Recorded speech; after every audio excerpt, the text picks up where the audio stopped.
یہ deal stitch ہوئی اس کی تفصیل ساری آپ کے سامنے ہے. میں اس میں آپ کا وقت نہیں ضائع کروں گا، لیکن حقیقت آپ کو بتانا چاہتا ہوں، اور یہ بات ہمارے ذہنوں میں رہنی چاہیے تاکہ پتہ ہو کہ کس دوست ملک نے، برادر ملک نے پاکستان کے لیے کیا کیا، اور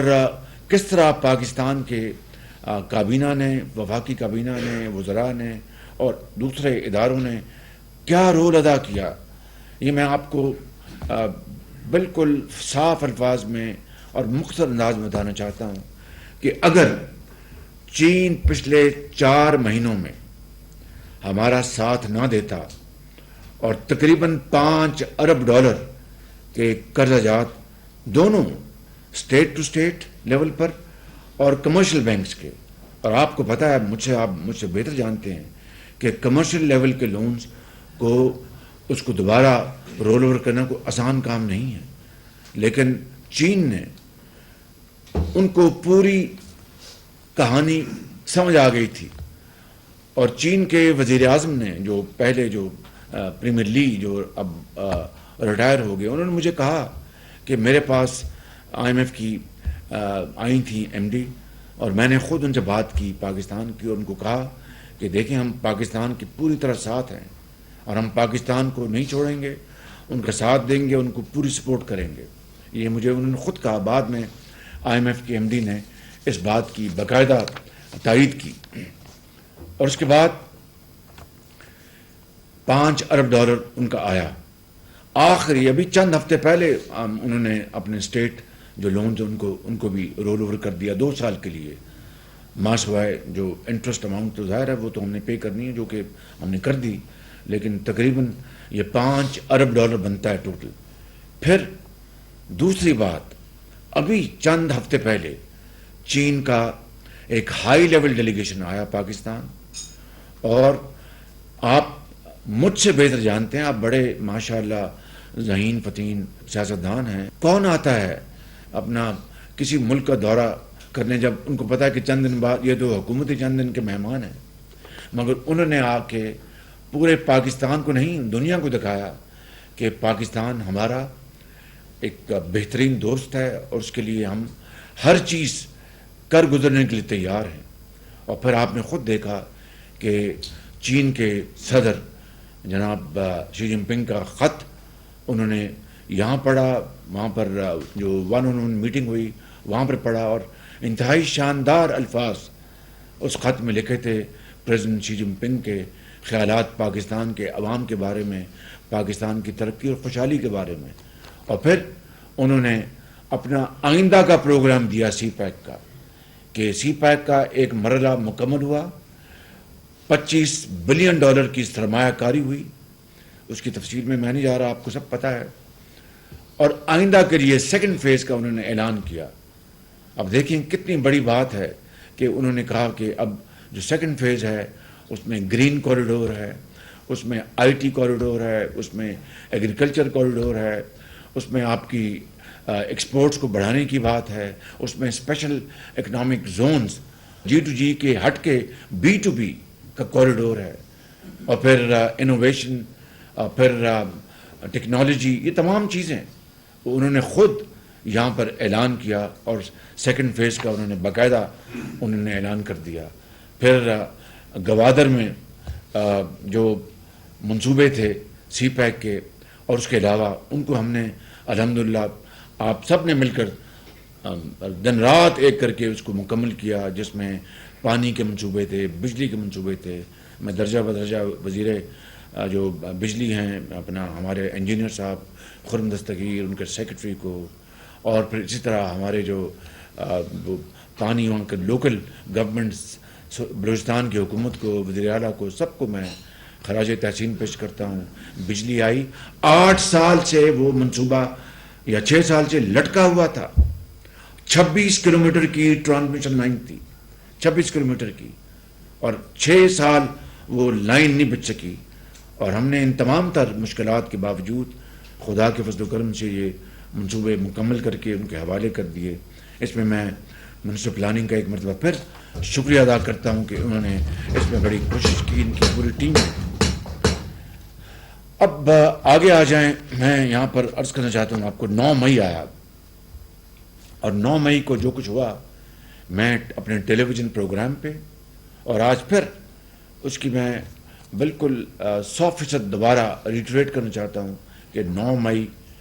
کا سانحہ پاکستان کی تاریخ کا ایک المناک سانحہ تھا. ایک بدترین سازش تھی پاکستان کے خلاف, اور اسٹیٹ کے خلاف سازش تھی, پاکستانی فوج کے خلاف سازش تھی, سپہ سالار جنرل عاصم منیر اس کے خلاف سازش تھی, اور ایک جتھا تھا, جتھا جس کو سابق وزیر اعظم عمران نیازی نے اس کو تیار کیا تھا. اس کی تفصیل میں نہیں جا رہا, آپ کو اس کو سب علم ہے, ٹیلی ویژن پر سوشل میڈیا پر آپ دیکھتے ہیں, لیکن اس میں کوئی دو رائے نہیں ہے کہ وہ ایک سازش تھی پاکستان کو تباہ کرنے کی. اگر خدا نخواستہ میرے منہ میں خاک, اگر وہ کامیاب ہو جاتی تو پاکستان کا کیا حشر ہوتا, میں نہ وہ تصویر کشی کر سکتا ہوں, نہ وہ الفاظ میں جرت کر سکتا ہوں کہ میں وہ الفاظ ادا کر سکوں. ایک بھیانک صورتحال ہوتی. اپنی انفرادی حیثیت کو چھوڑ دیں, میں اجتماعی صورتحال کی بات کرتا ہوں. اتنی بھیانک ہوتی کہ جس کا سوچا بھی نہیں جا سکتا تھا. اللہ تعالیٰ نے اپنے بے پایاں فضل و کرم سے اللہ تعالیٰ نے ہمیں بچایا اس بدترین ایک ناپاک سازش سے. اور پھر کس طریقے سے آپ دیکھیں کہ بے حرمتی کی گئی. میں کل تھا GHQ میں, اور کل میں وہاں پر ملا, میں غازیوں کو بھی اور شہداء کے والدین کو ملا وہاں پہ. آپ یقین کریں کہ, اور پھر وہاں پر ویڈیوز دکھائی گئیں, اور کس طریقے سے انہوں نے اپنی جانوں کا نذرانہ پیش کیا ہے, چاہے وہ 65 کی جنگ ہو یا بدترین دہشت گردی ہوئی اس ملک میں. اور اس دہشت گردی کے تانے بانے جو ملتے ہیں, میں اس کی تفصیل میں نہیں جا رہا, لیکن جس طریقے سے اس دہشت گردی جس کا پھیلاؤ پورے ملک میں ہو چکا تھا, اور پورے ملک کو اس آگ نے اس کو پر قابو کر لیا تھا, چاہے لاہور ہے, کراچی ہے, کوئٹہ ہے, پشاور ہے, کس طریقے سے دن رات دھماکے ہوتے تھے ہسپتالوں میں. انہوں نے مریضوں کو نہیں چھوڑا, ان کو شہید کیا. یونیورسٹیوں میں طلباء اور اساتذہ کو نہیں چھوڑا, ان کو شہید کیا. GHQ پر حملہ کیا, اپنا بازاروں میں, اپنا سڑکوں کے اوپر, کمرشل سینٹرز میں کس چیز کو انہوں نے سپیر کیا. کوئی انسان, وہ کتنا بھی وحشی انسان ہو, کیا وہ کبھی سوچ سکتا ہے کہ وہ بے گناہ لوگوں کو وہ ان کو نشانہ بنائے گا اور ان کے بچوں کو یتیم کر دے گا اور وہ اگلے جہان پہنچ جائیں گے. یہ دیکھتی آنکھ نے اس طرح کا دل خراش منظر کبھی نہیں دیکھا تھا, مگر اس کو کس حوصلے کے ساتھ عوام نے, پاکستان کے سیاسی مذہبی جماعتوں نے مل کر, افواج پاکستان نے مل کر یہ ذمہ داری اٹھائی, اور کس طریقے سے انہوں نے فیصلے کیے, اور اس کے اوپر چاہے وہ ضرب عضب تھی یا رد الفساد تھا.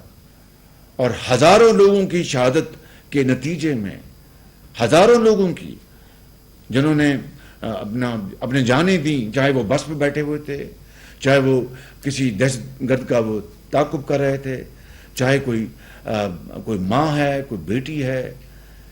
آج بھی اگر سڑکوں پہ آپ جائیں تو کوئی لمپ کر رہا ہے تو شاید وہ دہشت گردی کا نشانہ بنا تھا. کل میں نے دیکھا وہاں پر وہ بیٹھے تھے, وہاں پر غازی, مگر ان کی کسی کا بازو اڑ گیا, کسی کی آنکھیں وہ جلی گئیں, بالکل نابینا جوان لڑکا کل میں نے دیکھا, ایک نہیں دو,